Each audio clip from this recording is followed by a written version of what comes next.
어릴 때, 아기 때 만일 엄마가 없다면 어떻게 될까요?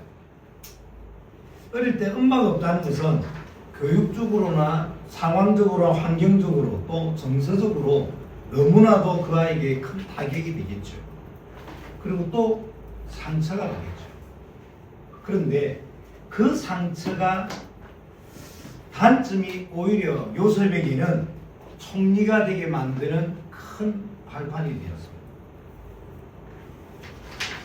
만약 요셉의 어머니 라헬, 그 라헬을 최고로 사랑했던 야곱, 만일 야곱의 모든 우선순위가 라헬에게 있는데 라헬이 낳았던 요셉이 살아있었다면, 라헬이 살아있었다면 과연 요셉이 애국으로 팔려갈 수 있었겠습니까? 만일 요셉이 애국에 팔려가지 않았다면 보디발을 만날 수 없었고, 보디발을 만나지 못했으면 총리가 될 수가 없었겠죠. 요셉의 시선에는, 야곱의 시선에는, 우리의 시선에는 그 노예됨이, 그 끌려감이 안 된 일이고 안타까운 일이고 가슴 아픈 일인데, 하나님의 시선에서는 안타까운 일, 가슴 아픈 일이 아니라 언약을 이룬 일이었습니다. 그러면 우리의 시선도 좋은 일, 나쁜 일의 시선이 아니라 이것이 언약을 이룬 일인지, 말씀의 성취인지가 먼저 우리의 시선에, 우리의 생각에 가는 축복이 있어야 되겠죠. 또 부모가 펄하게 살아있는데도 불구하고 자신의 생김새와는 전혀 다른, 피부색도 다르고 눈동자 색깔도 다른 나라의 양자로 보내지게 된다면 어떻게 하겠습니까? 거기서 오는 정체성의 혼란이라는 것은 정말 어떻게 표현이 안 되잖아요. 얼마 전에 다큐멘터리를 보니까 입양되어 갔던 아이들 가운데 지금 나이가 보통 50, 40 이렇게 되더라고요. 꽤 많은 아이들이 자살을 했던 기록을 보면서 이게 간단한 이야기가 아니구나. 단순하게 문명이 달라지는, 언어가 달라지는 그런 내용이 아니구나. 오늘 서론에 지금 소개하고 있는 입양아 누구지요? 모세는 어릴 때 자신에게 수유를 하고 길러줬던 그 유모가 커보니까 사실은 유모가 아니라 친모였다는 사실에 큰 충격이 되겠죠. 친모라고 여겼던 여자는 자기를 입양했던 여자고, 그리고 자신이 벌레처럼 여겼던 노예들은 알고 보니까 자기 자신의 동족이고 민족이고, 얼마나 이게 충격이 되겠어요. 그런데 모세는 이런 정체성의 혼란 속에서 뭘 배울 수 있었습니까? 반대 것, 다음 것, 숨은 것. 이걸 배울 수 있는 절호의 기회가 됐습니다. 그 반대 것, 숨은 것, 다음 것이라는 이 눈을 하나님이 모세를 통해서 기르게 하셨고, 모세는 이 눈을 가지고 이스라엘을 40년간 광야길을 가는 원동력이 되게 하셨습니다.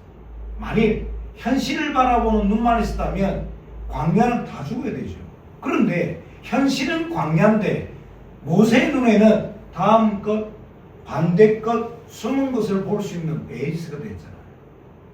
혹 광야 속에 있다면, 혹 문제 속에 있다면 다음 것, 반대 것, 숨은 것을 보여주기를, 찾아내기를, 누려내기를 예수 그리스도로 축원합니다. 자, 보세요. 적국에 스파이로 들어갔던 두 명의 정탐꾼, 그들을 살려주고 그들에게 정보를 건네준 건 누구냐면 기생라합이에요. 사람들 안에는 두 마리 개가 있다 그러잖아요. 어떤 개요? 선입견. 두 번째 뭐야? 편견. 늘 우리는 그 두 마리 개를 가지고 남을 평가절하고 사람을 대하고 문제를 설명하잖아. 아니, 두 명의 정탐꾼이 기생나합을 대할 때 편견과 선입견을 가지고 대했다면 어떻게 했어요? 저 기생이야. 안 좋은 여자야. 질이 안 좋은 여자야. 밀쳐내야 되고 밀어내야 되고 밑바닥 인생으로 평가절하했겠죠. 그렇다면 언약의 궤보는 언약의 흐름은 다르게 왜곡될 수밖에 없습니다. 또 기생나합의 입장에 있을 때는 어떨까요? 기생나합의 입장에서도 그 두 명의 정탐꾼이 우리가 좋게 정탐꾼이라 이야기하지만 기생나합이 있던 그 땅에서는 그 두 사람은 뭐라고 불러야 돼요? 테러리스트, 간첩 이렇게 불러야 되죠. 그러면 어떻게 그들을 숨길 수 있고 어떻게 그들을 도울 수 있겠습니까? 우리 안에 뭐가 있기 때문에 선입견, 편견 두 마리 개를 풀어놓을 수밖에 없잖아.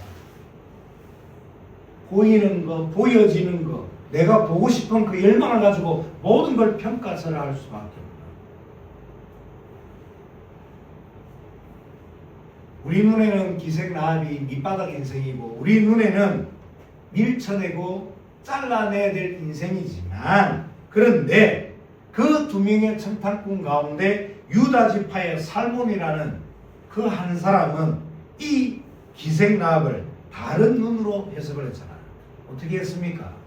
여러분들 잘 아시는 대로 그래 비록 기생이지만 하나님에 대한 소문을 정확하게 알고 믿고 누리고 있는 여자구나. 상황과 환경이 나쁠 뿐이지 상황과 환경 속에 빠져있는 사람일 뿐이지 저 사람은 언약을 아는 사람이에요. 어떤 게 맞습니까? 어떻게 보아야 됩니까? 어떤 게 성경적이라고 생각하십니까? 다른 눈, 다른 환경, 다른 관점, 다른 시선이 유다지파의 살몬에게는 있었다. 우리가 여호수아를 읽어서 알겠지만 여호수아 군대가 여리고를 점령하고 나서 이 살몬과 기생라합은 결혼하게 됩니다. 그래서 이 기생라합과 살몬이 결혼해서 누굴 낳았냐면 보아스를 낳아요. 이 보아스는 누가 되죠? 잘 아는 대로 다윗의 할아버지가 돼요. 그럼 이 두 분은 어떤 사람이 된다는 말입니까? 다윗 왕의 정조부가 돼요. 예수 그리스도의 족보에 기록될 믿음의 조상이 되는 거예요. 기생도 기생 나름이라. 다르게 이야기하면 실패도 실패 나름이에요. 문제도 문제 나름이고 갈등도 갈등 나름이에요. 갈등이 중요한 것이 아니라 실패가 중요한 것이 아니라 내가 어떤 눈으로 그 문제를, 그 실패를, 그 갈등을 바라보고 있는가가 중요하다. 사랑하는 여러분, 정말 무엇이 응답이고 무엇이 성공일까요? 그 성공과 문제에 대한 기준은 뭘까요?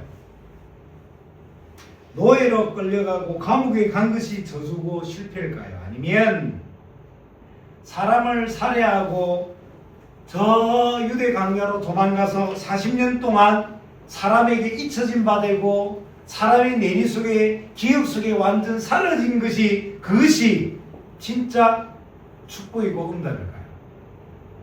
무엇이 응답이고 무엇이 성공의 기준이 됩니까?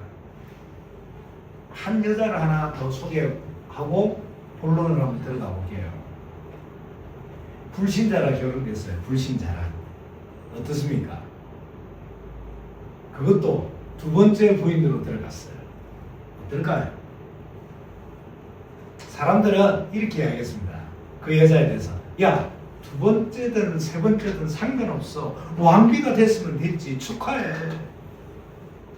Congratulations. 얼마나 좋아. 왕비면 되지. 근데 에스더의 입장에서는 달랐습니다. 남편이 왕인데 당시 문화는 어때요? 왕이 불러야 갈 수 있는 게 왕과 왕비의 사이예요. 내가 남편을 보고 싶다고 해서 갈 수 있는 그런 관계가 아니야. 말이 왕비지 주종의 관계지 평등의 관계가 아니잖아요. 현실 속에서는 왕비일지 모르지만 현실보다 더한 사실 속에서는 어떨까요? 사실 비참한 인생 아닙니까? 갇혀 있어야 되고 격식을 차려야 되고 모든 것이 정형화됩니다. 근데 에스더는 알았습니다. 뭘 알았다고요? 자신이 왕비가 된 것이 무엇을 위한 응답인지를 알았잖아요. 기억하십시오, 가족 여러분. 복음의 사람은, 기도의 사람은 성공을 해도 그 성공이 자신의 성공이 아님을 압니다. 복음의 사람은, 기도의 사람은 실패를 해도 그 실패가 실패만으로 머물지 않음을 또한 너무 잘 압니다. 기억하십시오.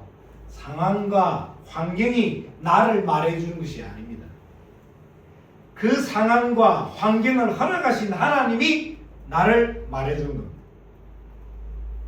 그러면 나는 나의 시선은, 나의 생각은, 나의 우선순위는 어디에 써야 될까요?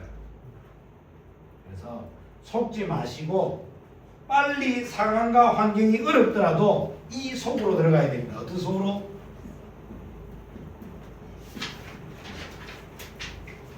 그 시간 속. 그 시간은 어떤 시간을 말합니까? 첫째, 잠들기 전 30분. 두 번째, 일어나서 10분.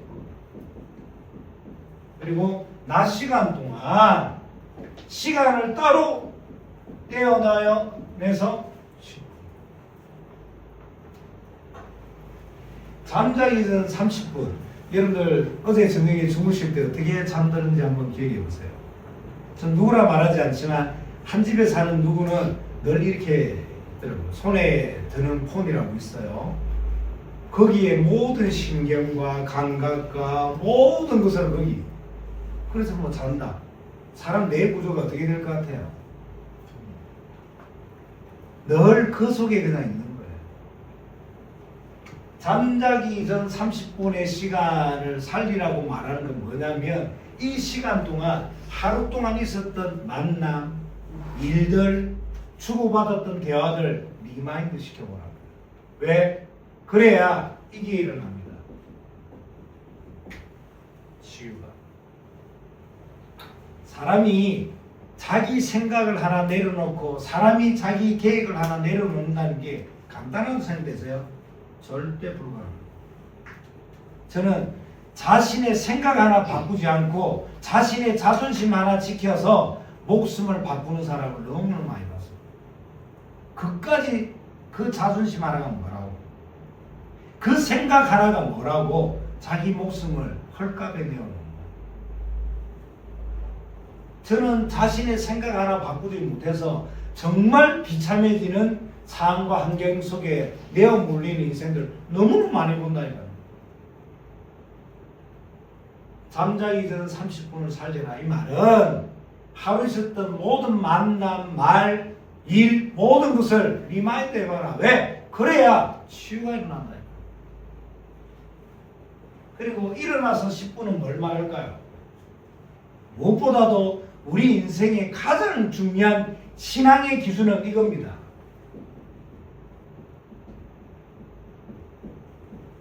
성령인도입니다. 자꾸 성령인도를 손해보지 않는 것, 고생하지 않는 것, 땀 흘리지 않는 것을 성령인도의 기준으로. 무더운 여름날 물건을 들고 가는데 이은희 집사님이 어머 전수진 집사님 제가 대신 같이 들어드릴게요. 그래서 목적지까지 갔어. 얼마나 감사합니까? 그럼 감사한 일이지 성령의 인도가 아닙니다. 성령의 인도의 기준은 뭐예요?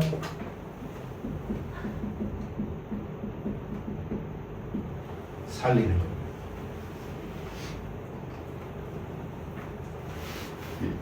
성령의 인도에 있어서 영어로 두 가지 단어를 대변했습니다. 하나는 타이밍, 하나는 방향성. 성경의 인도는 뭐예요? 왼쪽으로 갈까요? 오른쪽으로 갈까요? 성경의 인도의 기준은 뭐예요? 어제일까요? 오늘일까요? 내일일까요? 우리 그렇게 묻잖아요. 목사님, A 회사입니까? B 회사입니까? 목사님, 이 남자입니까? 저 남자입니까? 아니면 기다려야 됩니까? 뭐 이런 성경의 인도를 그런 식으로 해석하잖아. 그런데 정말 성경이 말하는 성경의 인도의 기준은 뭐냐면 살리기 위해서 내가 오늘 가야 돼. 그런데 내일로 미룰 수 있는 거야. 내가 살리기 위해서 정말 오른쪽으로 가야 되는데 불구하고 왼쪽으로 갈 수 있는 것을 성경의 인도라고 합니다.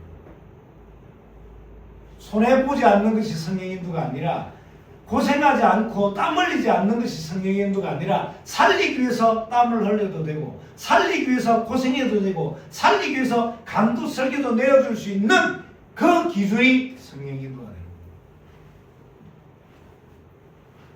나는 그러면 어떤 판단과 어떤 선택의 기준점을 뭘로 가져가고 있습니까? 내가 고생을 덜 해야 돼. 내가 좀 더 이익을 봐야 돼. 내가 좀 더 남아야 돼. 그래서 그렇게 해서 모은 걸 가지고 자수성가를 해야 돼. 그게 성경도 잘 받아. 불신자들도 이렇게 이야기합니다. 인명은 제천이라고. 여러분들 보세요. 불신자들을 그렇게 표현한다는 것은 인간이 아무리 노력해도 한계가 오고 인간이 아무리 단합을 해도 어떤 선 이상은 못 넘어선다는 걸 알아요. 우리의 진짜 경제 축복과 우리의 정말 축복은 하나님 알아가셔야 돼요. 하나님 알아가시려면 나의 중심이 우선순위가 나의 관점이 어디에 있어야 되냐면 살리는 거예요. 내가 살리기 위해서 손해본다. 잘하고 있는 겁니다. 내가 살리기 위해서 내가 고생한다. 너무너무 잘하고 있는 겁니다. 답은 하나님 계십니다. 자, 낮 10분은 뭘 말하냐면 간단히 말하면 이건 따로 구분된 시간이에요. 낮 시간 얼마나 바쁩니까? 얼마나 할 것들이 많습니까? 누구는 밥을 2시간, 3시간 먹어야 되고 누구는 차를 2시간, 3번, 4번 이래 마셔야 됩니다. 얼마나 많은 말과 많은 만남과 많은 것들이 있어야 됩니까? 그런데 낮 10분은 나의 생각이 우선순위에 여기 있는 거예요. 이 시간은 따로 구분된 시간입니다. 내가 이 사람을 만나서 차 마시고 이 사람을 만나서 이야기하는데 내 관심과 나의 주된 목적은 어디냐면 빨리 만남을 마치고 하나님께 기도해야지.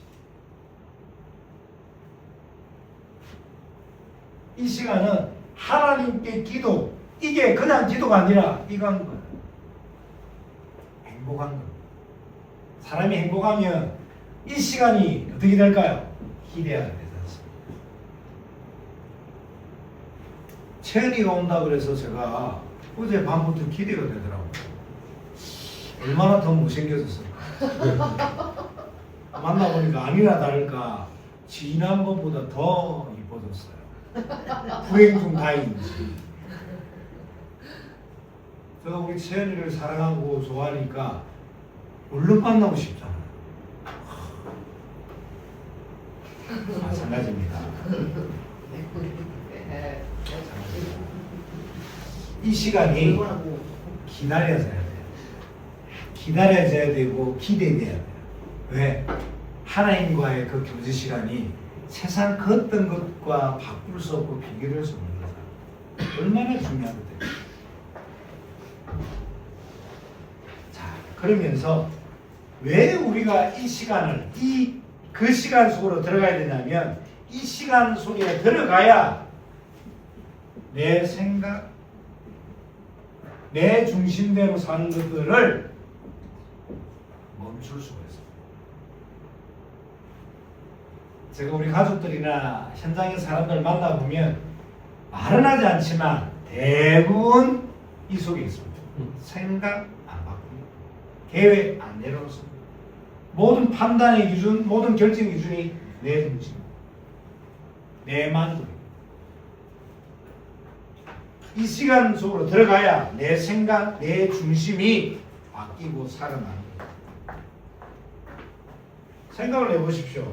내 생각과 내 중심, 쉽게 말하면 내 악한 습관, 악한 체질을 통해서 역사하는 이 흑암의 권세를 무엇으로 바꾸고 무엇으로 멈추고 무엇으로 이겨낼 수 있습니까? 되어질 수 있는 게 아니잖아요. 이 속에 들어가야 내 삶의 주인이 누구인지, 그 주인이 나를 위해서 어떤 시간과 공간을 건너오셨는지가 믿어지고 알아져요. 그리고 결정적으로 이 시간 속에 있어야지 성령의 역사가 맛보게 돼요. 자, 우리가 살펴보고 있는 예수님의 시험 세 가지. 지난주에는 육신의 정욕에 대해서 살펴봤습니다. 오늘은 안목의 정욕에 대해서 살펴볼 것인데, 지난주 우리가 살펴본 대로 예수님께 찾아왔던 사단은 떡처럼 생긴 돌덩어리를 가져와서 먹으라. 당신 이런 능력이 있잖아. 이런 능력이 있으니까 능력을 행해서 떡처럼 생긴 이 돌을 떡으로 만들어서 먹어. 쉽게 말하면 뭘 말합니까? 하나님의 능력을 어떻게 제한되게 만들어요? 육신에. 하나님은 우리에게 하나님의 자녀라는 신분을 주셨는데, 그 하나님의 자녀라는 어마어마한 영적인 신분을 어디에 국한시키도록 만들어버리냐면 의식주의. 그 내용들을 받았습니다. 그러면서 우리가 지난주에 살펴본 대로 사단이 우리에게 시험할 때 가지는 두 가지 원칙. 사단은 언제나 이 두 가지 원칙 속에서 시험을 한다고 했습니다. 첫째는 뭐예요? 연약해져 있을 때. 두 번째는 시험할 때는 가장 약한 부분을 건든다고 했습니다. 여러분들, 지금 그 시간을 살리라는 것은 너무너무 중요한 게, 여러분, 지금은 의학적으로 이게 아주 어느 면에서는 감기만큼 흔해졌는데, 그게 뭐냐면 이거잖아요. 암이 얼마나 흔해졌습니까? 근데 암이 걸리는 조건 세 가지가 있습니다. 첫 번째는 뭐죠? 저체온. 두 번째는요, 저산소. 세 번째는 뭐죠? 저영역. 암이 왜 오는지 아세요? 영적인 힘이 아무것도 없어요. 그래서 늘 불안하고 늘 염려하고 늘 걱정이 거기가 있어요. 걱정이 거기 있고 염려가 거기 있고 늘 관심이 거기 있다 보니까 암이 자라날 수 있는 좋은 환경과 토대가 다 마련되어 있어요. 그리고 물 안 마시지, 땀 안 흘리지, 운동 안 하지, 체온이 올라갈 수가 없습니다. 그리고 운동과 그런 삶을 안 사다 보니까 코로 입으로 들어갈 산소가 발끝까지 머리끝까지 도달이 안 돼요. 암이 자라날 수 있는 너무나 좋은 삶을 살면서 왜 내가 이런, 다시 이야기합니다. 성경에는 예수님이 암을 고쳤다는 이야기가 없어요. 왜 그럴까요? 암은 생활형 병이에요. 삶이 바뀌지 않으면 절대 병이 바뀔 수 없어요. 땀 안 흘리고 기도 안 하고 은혜 없고 응답 없다는 것은 자기 삶에 아마 얼른 커라, 아마 얼른 무릎 차려라 라고 힘을 주는 거예요. 자, 다시 중요한 이야기를 합니다. 지난주에 말씀드린 대로 예수님은 이 사단의 유혹 시험을 어떻게 이겼다고요? 무엇으로 이겼다고요? 말씀으로. 더 정확히 얘기하면 예수님이 사단의 유혹을 말씀으로 이겼다는 이 말은 쉽게 말하면 말씀이 역사하실 수 있도록 성령의 인도함 속에 있었다 이 말이겠죠. 그래서 마태복음 4장 1절에 보니까 예수님이 성령의 이끌리심으로, 성령의 이끌리심을 받아 성령의 인도하심으로 라고 기록되어 있습니다. 사랑하는 가족 여러분들이 혹 시험이라는 문제라는 갈등이라는 어려움 앞에 있다면 어디 속으로 들어가야 되냐면 이 속. 성령께서 역사하실 시간, 성령께서 역사하셔야만 되는 시간으로, 그러려면 그 시간은 어떤 시간? 이 속으로. 그 시간 속으로. 자, 그러면 이 시간 속에 들어갈 여러분들이 혹 마주치게 될 두 번째 시험, 이걸 보고 안목의 정욕이라고 합니다. 마태복음 4장 5절부터 7절을 제가 대독에 올립니다. 이에 마귀가 예수를 거룩한 성으로 데려다가 성전 꼭대기에 세우고 이르되 내가 만일 하나님의 아들이거든 뛰어내리라 기록되었으되 그가 너를 위하여 그의 사자들을 명하시리니 그들이 손으로 너를 받들어 발이 돌에 부딪히지 않게 하리로다 하였느니라. 예수께서 이르시되 또 기록되었으되 주 너의 하나님은 시험하지 말라 하였느니라 하시니. 자, 40일간 줄이고 지치신 예수님에게 육신의 정욕을 가지고 시험을 걸었던 사단이 예수님이 말씀으로 이기게 되니까 예수님을 어디로 데려간다고요? 거룩한 성으로. 거룩한 성은 어디 있는 성이냐면 예루살렘 성전입니다. 이스라엘 백성들이라면 늘 시선이 향해 있는 곳 예루살렘 성전. 자, 생각해 봅시다. 그 예루살렘 성전 꼭대기에 사람이 딱 서 있어요. 그럼 사람들이 어떻게 생각할까요? 깜짝 놀라겠죠. 그런데 그 성전 꼭대기에 있던 사람이 성전 꼭대기에서 뛰어내려요. 어떨까요? 더 놀라겠죠. 너무 놀라서 자살을 했는가 싶어서 달려가 보니까 그 사람이 하나도 다치지 않았어요. 털끝 하나 다치지 않았어요. 그러면 이스라엘 사람들은 그 뛰어내린 사람에 대해서 뭐라고 평가할까요? 메시아가. 우리가 그렇게 기다리고 대망했던 메시아가 드디어 도래했구나.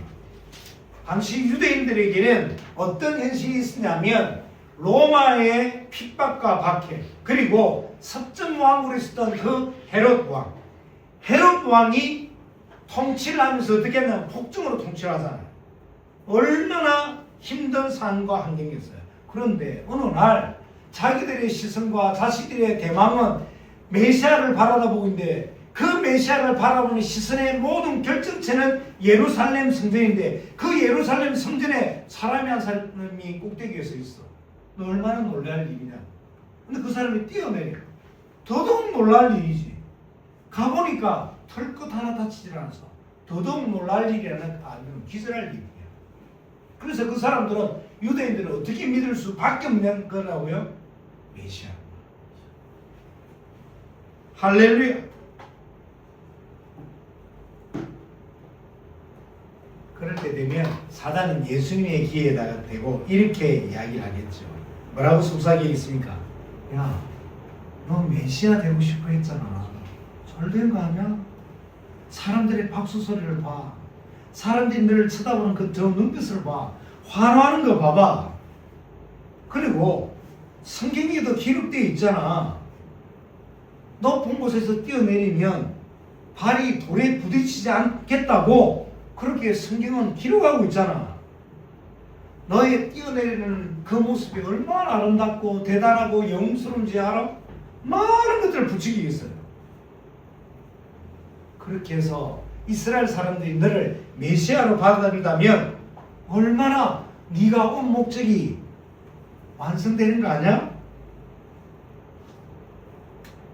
자, 우리는 이 간단한 이야기 속에서 세 가지를 기억하고 그 세 가지가 우리의 기도 제목으로 딱 붙잡아져야 돼요.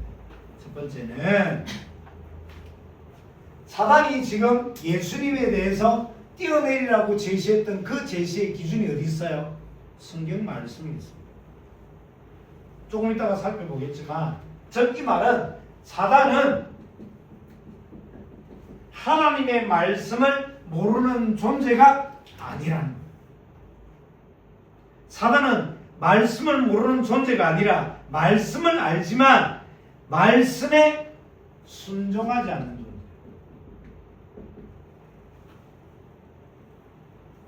조금 다른 말로 표현을 한번 해볼게요.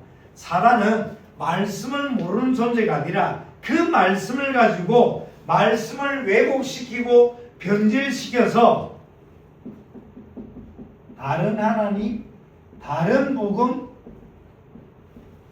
다른 말씀으로 왜곡시키고 변질시켜버려요.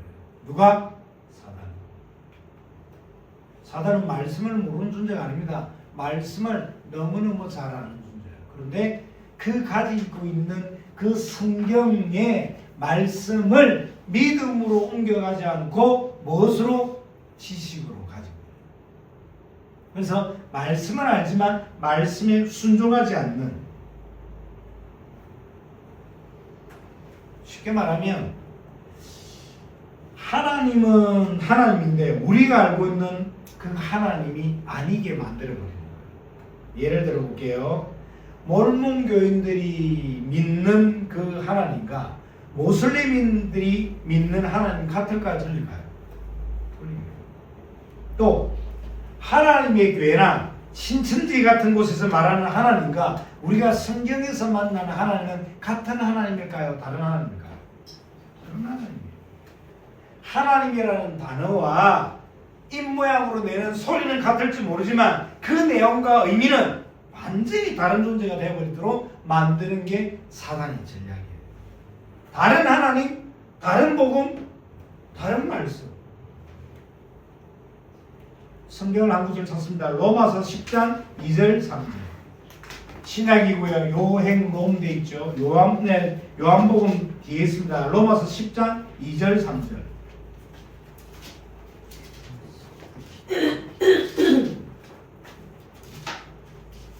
로마서 10장 2절 3절 한 목소리로 합독합니다. 로마서 10장 2절 3절 시작. 내가 증언하노니 그들이 하나님께 열심히 있으나 올바른 지식을 따른 것이 아니니라. 하나님의 의를 모르고 자기 의를 세우고 힘써 하나님의 의에 복종하지 아니하였느니라. 다시 말할게요. 하나님께 열심히 있으나 올바른 지식을 따른 것이 아니니라. 하나님에 대하여 열심히 있어요. 즉 율법도 지키려고 하고요, 금식도 하고요, 기도도 하고요, 헌금도 하지만 그건 열심이지 구원의 기준이 되는 것도 아니고 금식의 기준이 되는 것도 아니고. 유대인들은 금식할 때 되면 어떻게 금식했어요? 나 금식해요 라는 표시로 얼굴에 인상을 찌푸리고 다녔어요. 인상을 찌푸리고 있어. 그러면 물어봐, 지연이가. 아니 목사님 왜 인상이 그래요? 너 몰라? 나 지금 금식하는 중이잖아. 금식하는 거 있어요? 그래 말 걸지 마. 이런. 그리고 헌금을 할 때 어떻게 헌금을 해요? 유대인들의 헌금하면 이렇게 되어 있습니다. 이렇게 되어 있어요. 깔때기가 위에는 크고 밑에는 동그랗게. 자, 우리나라의 최고 단위, 돈의 최고 단위는 지금 5만원권이잖아. 그러면 헌금할 때 우리 황민영제 같은 경우는 부끄러움 벼서라도 5만원을 확 돌았을 거야. 근데 최은이는 5만원을 10원짜리로 다 바꿔. 10원짜리로 다 바꿔서 여기다 대고 쏟아붓는 거야. 그럼 얼마나 시끄럽게 해서 다 하늘을. 그럼 사람들이 쳐다보잖아요. 그럼 그때 이렇게 해요. 왜요? 나 헌금한다 이거지. 나 지금 헌금하고 있으니까 잘 봐. 이랬더니 채연이가 5만 원을 바꿔서 10원짜리를 바꿔서 한 걸 보고 이걸 가만히 쓸 정경근사님이 아니죠. 10만 원을 바꾸는 거죠. 여기서 더 크게 나 더 많이 한다 이거.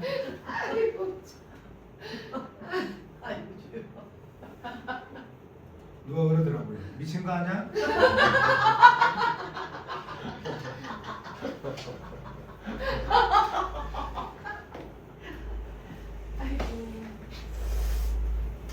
유대인들은 이렇게 사람의 시선, 사람의 박수 소리, 사람의 것으로 신앙생활을 평가받았어요.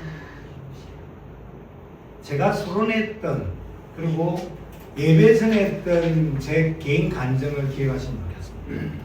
저는 기도를 많이 하면 그것이 믿음이 깊어진 줄 알았어요.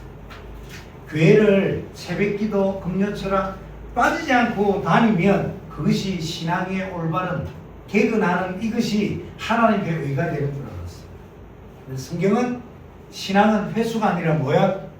변화라. 말씀을 받고 말씀대로 변하지 않으면 그것은 어느 면에서는 가짜인 겁니다.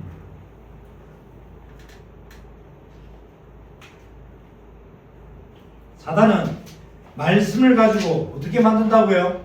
변형시키고 변질시켜서 어떻게 해요? 다른 복음으로 가요. 오늘 이야기를 하지 않습니까? 사도 바울이 로마서 10장 2절 3절에 보니까 하나님께 열심히 있으나 올바른 지식에 따른 것이 아니라고. 여기서 말하는 올바른 지식은 올바른 정보를 말하는 것이 아니라 하나님의 의를 이루는 오직 예수 그리스도를 통한 구원의 진리를 말하는 거예요. 사단은 이 오직 예수 그리스도를 통하여 이루어지는 구원의 진리를 다른 체험, 다른 열심, 다른 깨달음, 다른 헌금, 다른 봉사가 필요하다는 것처럼 속인다 이 말이에요. 그리고 이런 것들이 자기 자신에게만 있는 것처럼, 우리 단체에만 있는 것처럼 속인다 이 말이에요. 그거는 비범한 능력과 비범한 어떤 굉장한 어떤 것이 아닙니다. 성경은 구원의 기준을 간단히 심플하게 했습니다. 예수 믿으면 구원, 예수님의 이름으로 기도하면 성령. 하나님은 오직 한 길로, 오직 한 생명으로, 오직 한 진리로 묶어놓으셨어요. 그런데 그게 뭔가를 깨달아야 되고 더 해야 되고 더 입혀야 되고 뭔가가 더 한다는 것은 그것은 가짜입니다. 예수 이름으로 기도할 때 구원이, 응답이 시작되는 겁니다. 바른 지식이 부족한 사람이 그 부족한 지식이 다인 것처럼, 그 부족한 지식이 전부인 것처럼 뭘 가지면, 확신을 가지면 그것만큼 무서운 게 없는 겁니다. 무식한 사람이 신념까지 가진다. 뭘로 막을 수 있겠습니까? 그거? 무식한데 신념이 이게 맞다고 하면 다른 답이 없잖아요.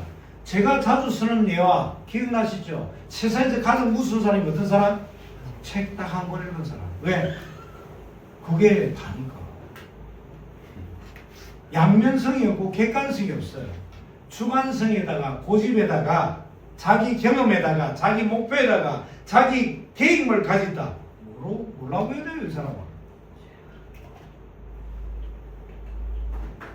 성경에도 이런 대표적인 인물이 나오잖아요. 그게 누굴까요? 사도 바울 아닙니까? 사도 바울이 잘 아는 대로 예수님을 믿는 사람들을 찾아내서 죽이던 일을 하던 사람이 사도 바울이에요. 왜요? 유대교는 한 하나님을 믿는 신앙 공동체라. 그런데 어느 날부턴가 유대교 안에서 하나님 외에 다른 것도 믿어야 된대. 또 다른 것도 구원이 있대. 다른 것도 길이래. 그게 누구냐 보니까 저기 베들레헴에서 태어난 30살 먹은 노총각이 메시아래. 그러니까 사도 바울과 유대 공동체들은 이야기를 하지 않습니까? 미친 거 아니야? 그래서 미친 것들을 잡아서 죽이는 것이 사도 바울의 입장일 때는 하나님께 큰 영광이 돼요. 그래서 그날도 공문을 하나 받아서 예수 믿는 것들 잡아 죽여도 된다는 살인 면허증을 받고 다메섹을 향해 가다가 다메섹 도상에서 하나님을 만납니다. 하나님이 직접 꺾고 전도한 어느 것이 유일한 사람이 사도 바울. 강한 빛이 바울을 쏘아오니까 바울이 넘어졌어요. 너무 두려워 떨면서 물어봤습니다. 주여, 미시오니까. 그때 그 빛 속에서 음성이 들립니다. 뭐라고요? 네가 핍박하는 예수라. 얼마나 충격이 됐는지 3일 동안 자지도 먹지도 보지도 못하고 있었어요. 그때 하나님이 다메섹에 누굴 보냅니까? 아나니아. 왜 하나님은 박사, 석사, 대단하고 훌륭한 사람, 성공한 사람, 거리에 있는 사람을 안 보내고 그 다메섹 시골에 그 저작거리에 정말 빛도 없고 이름도 없는 아나니아를 붙여서 바울의 눈을 벗겨내게 만들었습니다. 아나니아는 어떤 사람? 기도의 사람. 기도의 사람은 기도를 열심히 했다는 것이 아니라 이 시간을 살려냈던 사람이라는 말이에요. 하나님이 역사하실 수밖에 없는, 하나님이 역사하셔야 되는 이유가 충분히 자기 삶 속에 묻어놨던 사람이 아나니아. 그 아나니아를 하나님이 바울에다가 갖다 붙이잖아요. 많은 제사장과 많은 서기관들은 이런 형식적이고 금식, 기도 모든 것이 사람 앞에 있는데 아나니아는 사람 앞에 아니었잖아요. 사람 앞이 아닌 하나님 앞에 시간을 가지는 사람. 그게 요셉이었고 그게 모세였고 그게 에스더였다. 그들은 이 시간을 살려냈다. 자,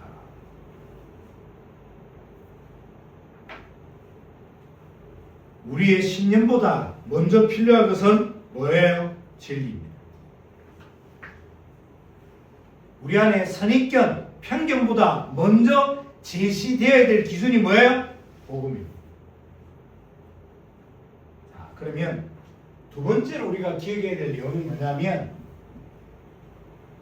조금 전에 이야기한 대로 사단은 예수님의 시험을 뭘 가지고 한다고요? 성경 말씀을 가지고 인용을 해서 시험을 해요. 그게 시편 91편 11절 12절이에요. 자, 시간이 흘러가니까 제가 대독해 드립니다. 시편 91편 11절과 12절. 그가 너를 위하여 그의 천사들을 명령하사 내 모든 길에서 너를 지키게 하심이라. 그들이 그들의 손으로 너를 붙들어 발이 돌에 부딪히지 아니하게 하리로다. 시편 91편은 어떤 내용이냐면 하나님을 피난처로 삼는 사람, 하나님이 요새임을 고백하는 사람, 하나님이 자기 인생의 결정자요 보호자이심을 노래하는 그 노래의 기준이 시편 91편입니다.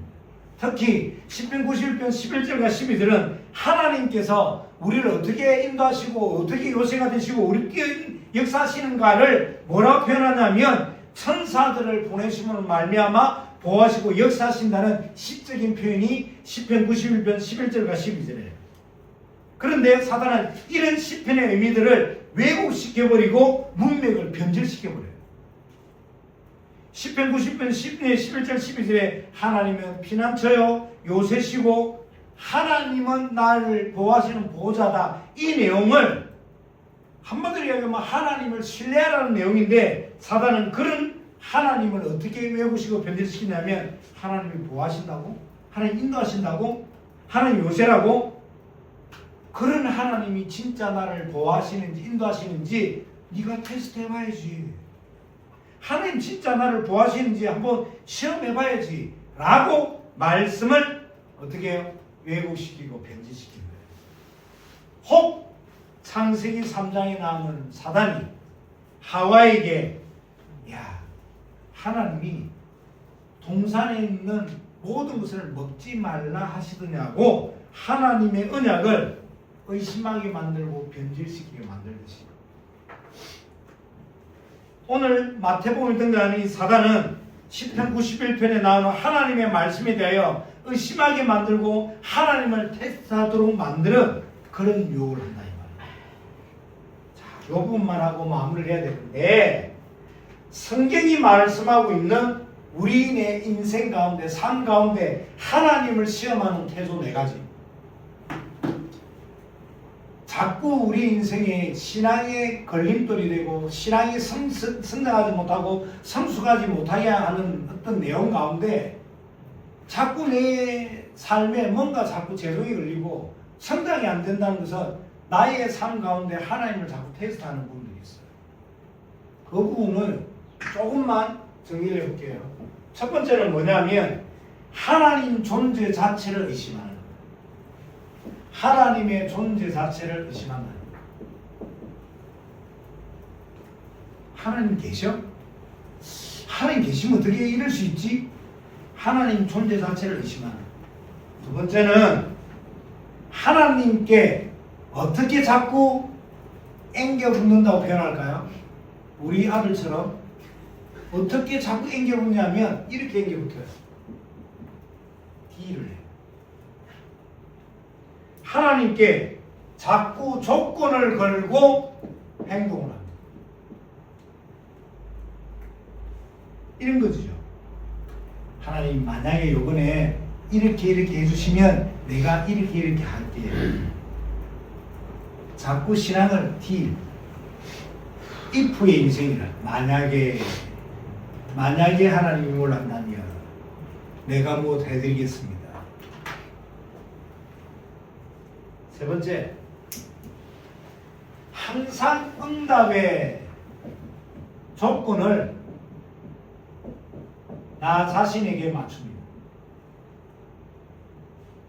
너는 언제나 자신의 입장, 자신이 원하는 것, 자신이 원하는 타이밍, 자신이 원하는 범위에 맞춰서 응답하라고 하나님을 쪼는 거예요. 그렇게 응답이 안 되면 응답도 아니고 하나님도 아닌 것을. 그리고 마지막 네 번째는 말씀에 대하여 선포된 하나님의 말씀에 대하여 늘 불순종해요. 늘 말씀에 대해서는 불순종하면서 응답이 없는 나의 인생에 대해서 늘 남과 비교합니다.